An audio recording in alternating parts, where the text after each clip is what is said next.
So I thank the organizers for the opportunity to present our work and present supporting data for the plans we have as a company.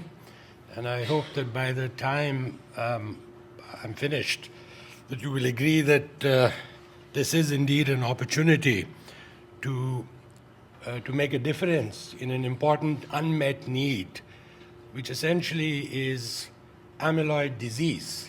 So there is no approved treatment or cure for amyloid disease. There are 27 different proteins that form what we call misfolded, so the wrong shape of the protein, so misfolded aggregates. So they aggregate and they precipitate out, and there are also soluble oligomers.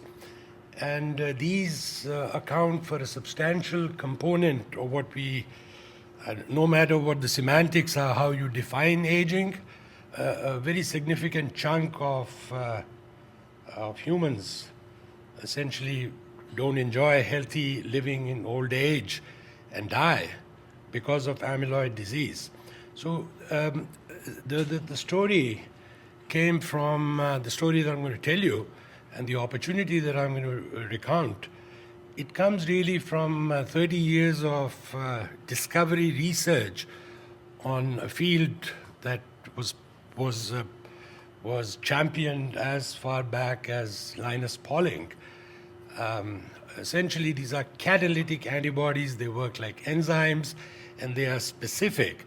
So for a long time, the field did not move forward from Linus Pauling, and I guess about 40, 50 years literally thereafter, simply because nobody had a way to make catalytic antibodies, therapy-grade, fast, and specific catalytic antibodies. We sort of stumbled in the course of our research, NIH-funded research, way back in 1989, and then we stumbled upon the phenomenon of Darwinian evolution of catalytic antibodies. So unlike regular antibodies that are now a $50 billion industry which require immunization, and the synthesis of the antibodies is adaptive. So within our lifetimes, we make the specificity is generated adaptively in response to immunization. But we think as an important defense mechanism over the course of 500 years, essentially we evolved catalytic antibodies as within our germline genes. So these come from our parents within the sperms and eggs, that we have the capacity to defend ourselves against amyloid disease. So these are naturally occurring. They're a Darwinian defense. And I think the importance of this discovery is easily sort of translated into, by a practical example. Amyloid, these 27 amyloid proteins that I referenced, they form amyloids within minutes, literally, or sometimes in days. Certainly 90 years or 80 years of lifespan, the amyloid disease would have occurred pretty much in babies if without a proper defense against amyloid disease. And we think Catabodies, natural Catabodies, are them. They are the reason why we survive longer and do not get amyloid disease until we age to about 50, 60 or so. We then also know how to make therapy-grade, fast and specific antibodies. This is using essentially engineered analogs of the immunogen. These are important because they provide us with exclusivity. We engineered them and they're patented. Both for therapy, we use these analogs to pull out the best catalyst from natural libraries of antibodies, and then we use them also for vaccination to induce the synthesis of antibodies adaptively, which activity I'm not going to discuss today to you. What I'm going to focus on today is transthyretin amyloid targeting. So as I've said, amyloid disease is important. It's a major cause of aging. This is an under-recognized, under-diagnosed disease. transthyretin amyloid disease. Transthyretin is a protein that circulates in blood, normally in a properly folded state, but it misfolds, and about 10% of humans above age 65 just have symptoms of transthyretin amyloid disease. It is the leading cause of death of supercentenarians by many people have looked at that point. And indeed, end of life often ends because of end of life comes because of transthyretin amyloid. Young people are certainly not immune or they're not perfectly safe. Indeed, amyloid formation starts early in life, except the amyloid accumulates to pathogenic levels later on, and the early manifestations of transthyretin amyloid disease are carpal tunnel syndrome and lumbar spinal stenosis. And there are, just like other amyloid diseases, if there are mutations in the gene for the amyloid protein, early onset disease occurs. On the right side, I show you some sort of back of the envelope calculations, but based on good scientific principles like disease penetrance and what the literature, from the literature, we compute that the market is rather enormous. But again, the data are gaudy. I'm not claiming that we are going to be that big a company if we develop further, but it's a good thing just to provide, it's a good reference point to say that it's a big market opportunity. Now, ordinary, that was amyloid being a target. I also want to point out that ordinary antibodies are a very big target. Catabodies are the better cousins, or in fact, they are the, let's say, the lately discovered bigger brothers. We just discovered them later. And they are better. They are more competent. They're more mature in their function. First, they recapitulate the good points about regular antibodies. So we have, it's relatively straightforward drug development pathway because the industry has all this very well developed methods to make therapy-grade antibodies. And in fact, in our own work, we have demonstrated beneficial and specific targeting of the disease-causing protein, much like any other ordinary antibody. Half-life and permeation into various organs and excretion are pretty much like ordinary antibodies. Catabodies have the same properties, and we've confirmed that both for our transthyretin amyloid antibody as well as the Alzheimer antibodies. We can deliver by intravenous injection, which in the long run is a budget-busting exercise for society. So we ought to consider at a later stage the possibility of gene transfer, and we have published that is feasible to deliver catalytic antibodies by gene therapy. So what is better about catalytic antibodies compared to regular antibodies is that the regular antibodies require macrophages to remove the target. They just bind the target. There's no removal mechanism other than what I've shown you in the upper panel. Macrophages come along, and the immune complex has to be removed by that mechanism. What is better about Catabodies is that we have a direct mechanism of destruction of protein targets. The protein is chopped up by Catabodies. Furthermore, this is a catalyst, and the reason Linus Pauling was interested in catalytic antibodies is because of multi-cycling. So it's not a one-to-one binding interaction or a stoichiometric interaction. Thousands of target molecules are broken permanently by the catalytic cleavage of peptide bonds. And all of this is published, the basic science. It took a long time to develop the basic science. But we have now what we call a real true blue technology, a platform technology to make catalytic antibodies, and on demand pretty much. I think what is important to point out is that for amyloid disease, amyloids are abundant in the tissue that amyloid is deposited. So this is not like TNF targeting like Humira or interleukin-6 targeting. amyloid amount is so abundant that invariably the macrophage involvement results in inflammation. And this inflammation is not just simply an adverse effect. In the case of Alzheimer, which I'll show you a little bit later, it actually turns out to be that the adverse effect counteracts the benefit due to removal of amyloid, and the net result is that with Alzheimer, there is not too much of a gain of cognition, if at all any, by a regular antibody, whereas catalytic antibodies are free of this toxicity. So bottom line, if the target is abundant, we do not want this harm, this toxic effect of antibodies. We simply want the good effect, and Catabodies deliver that choice to only remove the amyloid without exciting the macrophages to produce inflammation. So we have a lead Catabody that we call Cardizyme, which dissolves. At first it hydrolyzes. That means it breaks the protein. This is now transthyretin amyloid I'm showing you the data on.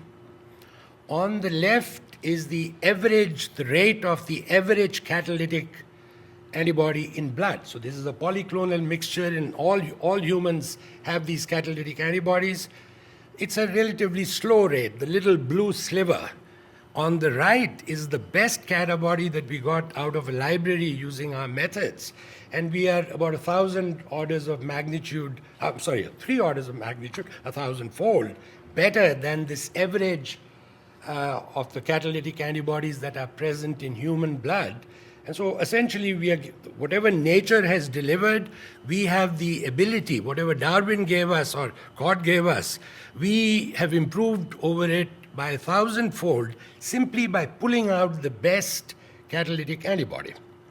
Now, on the left, what I showed you was synthetic amyloid removal, first hydrolysis and then dissolution. So the amyloid essentially disappears from in a microscope or by a biochemical assay. We just can't detect the amyloid. On the right is a tissue section from one of our indications that we are interested in. It's not the lead indication, but amyloid deposits in the lumbar spinal vertebrae. As I mentioned earlier, stenosis occurs. This is in middle age. A control Catabody with low rate, that's the section of the tissue treated. This is vertebral tissue, which was treated with a control antibody or the Cardizyme. And you can see the brown color has disappeared, so essentially we've dissolved the amyloid completely. And there were no inflammatory markers seen in the tissue sections after the treatment. A catalyst is fearsome if it is non-specific. We don't want, the reason you don't have regular enzymes present at very large amounts in the body is because of the danger of non-specific catalysis. So the antibodies are rigged up. They are made to be specific, and we know how to pull out the specific ones. So this slide essentially shows that the misfolded form of transthyretin is broken by the Catabody, the lead Catabody. The properly folded form of transthyretin is not. So it's highly selective. This is again a Darwinian specificity that we simply got as a defense mechanism. And then I have a whole panel of irrelevant amyloids and what we call superantigens that are sensitive to some catalytic antibodies and also irrelevant proteins. We saw no off-target reactivity. Which brings me to the competitive advantages over its main competitors. So this is not really a new space. There are other companies involved who are trying to get better drugs. There is no effective cure or therapy at present for the age-associated form, but the competitors include Pfizer's tafamidis, which is marketed in Europe for polyneuropathy, for the familial form of the disease. And in my slide, the other drugs I've mentioned in the first bullet, they're all for the familial form of the disease, and they're all for polyneuropathy. We are shooting for both age-associated and the wild type, as we call it, not the mutant form of transthyretin is being targeted. Our lead indications are both the wild type, age-associated disease, as well as the familial form. And we break up the target essentially equivalently, whether it is the mutant or the wild type. So there is an efficacy advantage over all of the drugs that are listed because all of the drugs work on a one-to-one basis. Second, we have a specificity and adverse effect advantage. I already said that compared to regular antibodies that cause inflammation, catalytic antibodies do not. And then these other drugs, which I've again listed here, they can target some non-amyloid beta sheets. So the RNA interference drugs that are close to approval by the FDA, from Alnylam and Ionis, they essentially suppress synthesis of physiological TTR. So it's real danger to that long-term suppressing a natural protein, completely suppressing its synthesis. That's the only way to solve the problem for them, and the specificity is a problem and an advantage for us. Again, these are human antibodies, so we use human libraries to pull out antibodies, and there is essentially no cause to worry about antibodies. So host immune reactions, this has actually been tested with murinized antibodies in mouse models. We don't get an immune response to our Catabodies. We have a lot of data on the Alzheimer, which I'll briefly show you. We've shown that in animal models of Alzheimer's disease, our lead Catabody for Alzheimer removes from the brain, we get removal of, so there's a good precedent that Catabodies are working. We get clearance of amyloid from the brain. I think it's reasonable, and there were no adverse effects. And I think it's reasonable to extrapolate from there, from the other example, the Alzheimer example, towards TTR. The problem with TTR is that there is no good animal model available. So we'd better be quick and content with, I say quick because we might get an answer with animals and it might not be predictive of what happens in humans. So what we are thinking is that our developmental plan should really be focused on ex vivo efficacy, using human tissues with, again, human antibodies, no mouse involvement, no potential artifacts, and that we have already ensured that our Catabody, the Cardizyme, gets into the heart. That's new data that we have not yet published, and in fact, certain potential people who are interested in investments asked us for that kind of data, and we are generating additional supporting data. But these are somewhat routine sort of data, in the sense that this is an antibody, it's expected to behave in a certain way, and all I'm saying is, yes, I've confirmed that it does behave in that way. So we want to advance the Cardizyme to clinical tests. This is the investment. Our seek is relatively modest to reach 2 phase 1 trials in humans, the familial and the age-associated indications, so $7.5 million or so.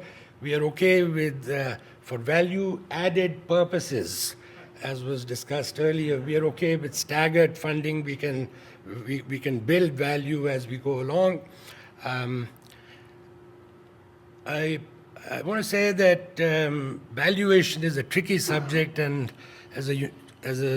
until this month, until the end of the month, I'm a professor, and then I'm moving full-time to my company because I want to develop this. And this has been, for me, the issue about valuation and how much money is needed. It's a sort of a discovery process for me. I'm learning from the meeting here how people think, and I think this is an important issue, the valuation. And I've provided a guest that my partner, Richard Massey, who is far more experienced than me and is in the audience, has helped me generate this example that the company Eidos had an IPO at about 600 million, and they had only phase 1 safety data. There was no indication of efficacy. So the valuation in the space can be between 0.5 and 1 billion, 0.5 to $1 billion dollars. And they are also successful. They're a good company. They have impeccable individuals who are participating as scientists and so forth. So a good company can raise without too much difficulty. They just raised $64 million for phase 2 and phase 3 trials. So it's feasible to raise for further trials. Very quickly, the Alzheimer is a challenging disease. I called it once in one of these sessions in a conference, the graveyard of trials, of human trials. The reason is the complexity of the disease. There is amyloid beta amyloid, which deposits. There's tau, a completely different protein that contributes. And then there is vascular disease. So there's cerebral amyloid angiopathy. And inflammation is a big factor. So we have a really viable drug development program for Alzheimer, and investors with a little more appetite for high reward and high risk should consider, in my view. The TTR is a singular. We selected transthyretin because it is the singular cause of the amyloid disease without all these complications. Furthermore, the disease is in the systemic, in the periphery. It's not in the brain. And the blood-brain barrier has some special characteristics that generate additional hurdles.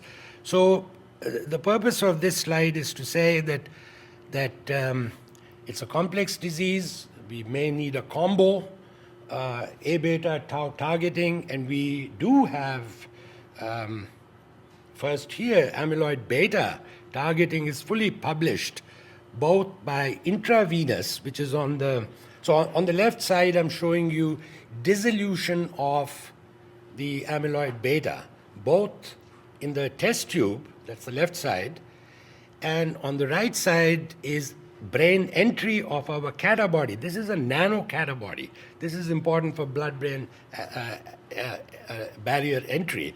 So this gets into the brain at about 5% of the blood level. So that's one data point. The next data point is in a model of Alzheimer's disease. We see removal of the antibody. Alzheimer's under a microscope in an animal model in the brain is cleared at 50-60% level with a very short treatment, 10 days, and low dose treatment compared to regular therapy. And then, as I mentioned earlier, I won't describe the details, but in the lower part, which is also published, we delivered for long-term therapy. We delivered essentially on the right side of the brain. We injected the gene took, which means there was a fair amount of synthesis of the Catabody, and this is a low-cost way. It's also another important reason is that the long-term therapy, it actually has an anti-inflammatory effect. Much of the inflammation in Alzheimer's is because of the two amyloids. So by getting with catalytic antibodies, we are getting rid of the amyloid, the inflammatory substance, and we do not have the inflammation caused by the antibody, the ordinary antibody itself. So this is a propitious combination of circumstances that allows me to say to you that investing in transthyretin Catabodies, the lead Catabody, is really an opportunity to satisfy an unmet need. Our near-term plan then consists of both the transthyretin, and we are considering how to raise funds for amyloid beta and tau, but that is on the cards.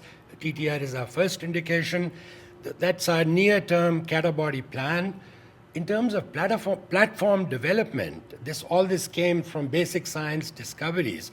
So I do not want to neglect my second tick mark in the bottom panel, which is that the dream is not just therapy at high cost. The dream is to to prevent aging, perhaps like the way Aubrey described was, it's a little bit like the infectious disease. You vaccinate against the disease. If safety is assured, there is no reason, in other words, if a vaccine is safe and doesn't cause a problem, there is no reason why we cannot induce catalytic antibodies on a long-term basis in young people, provided safety is assured, and FDA will, of course, take us to task for that, for making that claim, and they would ask for higher level of proof of safety. Finally, I want to acknowledge that this is fully consistent. Our thinking is fully consistent with Aubrey's / Sense's thinking about how to think about aging, which is on the bottom part of the slide. Our plans, our investment plans, also happen to fall into that gray panel, and I've sort of boxed the areas that we are trying to raise money for. And with that, I will end, and thank you for your attention.